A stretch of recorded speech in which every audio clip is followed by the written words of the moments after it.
This is a national emergency.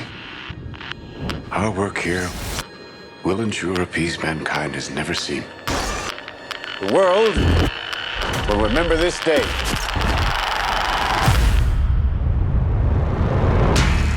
This is arguably the most important story of our time.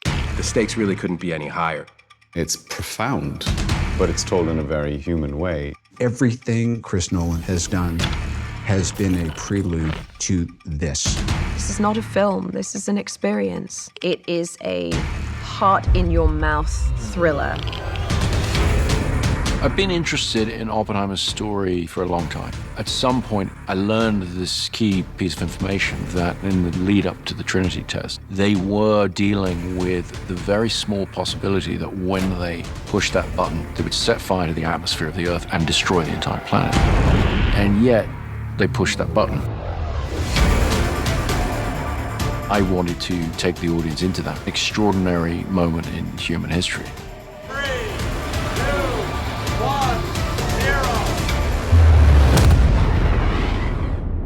All America's industrial might and scientific innovation connected here. A secret laboratory. Cillian playing Oppenheimer was the centerpiece of the film, but I knew that he was going to need the most extraordinary ensemble around him. Let's go recruit some scientists. The people involved in the Manhattan Project were charismatic individuals. They're very talented.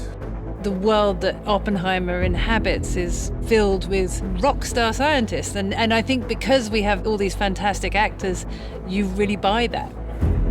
It felt like I was playing sports with some of the best athletes. Every single person has come to set knowing that they have been hired because somewhere along the line, Chris thought that you did a good job. And this goes for crew as well. Action! My preference is to always do things in camera as much as possible. It sets a big challenge for every department to actually bring the reality of a thing there for the actors. Every crew member on this film has to adjust their work for the IMAX screen. IMAX can contain 18K resolution per frame, which is by far more than any digital camera. It gets thrown up on a gigantic screen, and the moment you watch it, it's very evident. The quality is unprecedented. This is a story of America in the 20th century, so I think it can be painted on that big of a canvas, and what better way to do that but with IMAX cameras. Why would we go to the middle of nowhere for who knows how long? I always try to use real locations as much as possible. With location shooting or sets, the more things can just be real, the better they're going to feel to the audience. There's almost no studio work on this film. Everything is location. The sets were built in such a way that they felt incredibly authentic. We built our Los Alamos at Ghost Ranch, New Mexico, which is along the same mountain range that Los Alamos proper sits on. This was very important, and I based all of this on research. We built all of these buildings 360. We want it to feel like you are right there, you are in this is happening, this is real.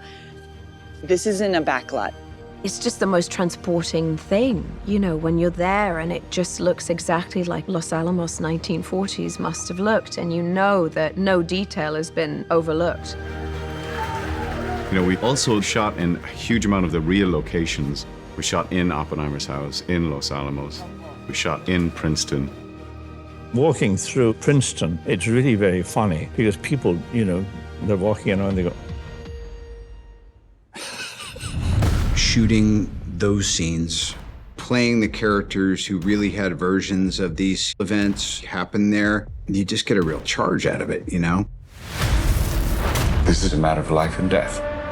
But I can perform this miracle. When you do Chris's movies, things that when you read a script you normally would think would be visual effects, you know that you're going to be doing this stuff practically. They had to film the world of quantum physics. Their whole unit was one big science project. I was daily very jealous. it's kind of back to the old days.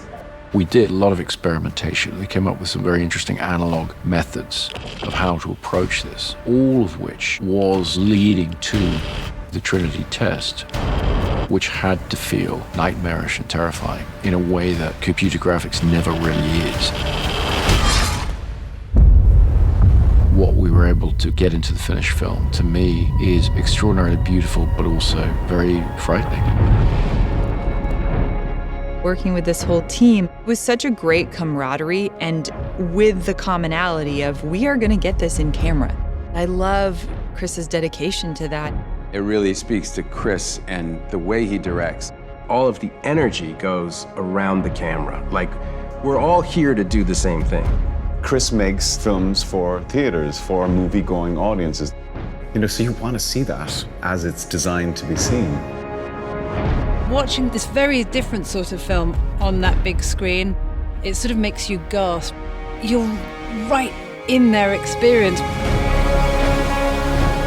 This is, I think, a definitive moment in the history of modern filmmaking. Do yourself a favor and go see this on as big a screen as you can.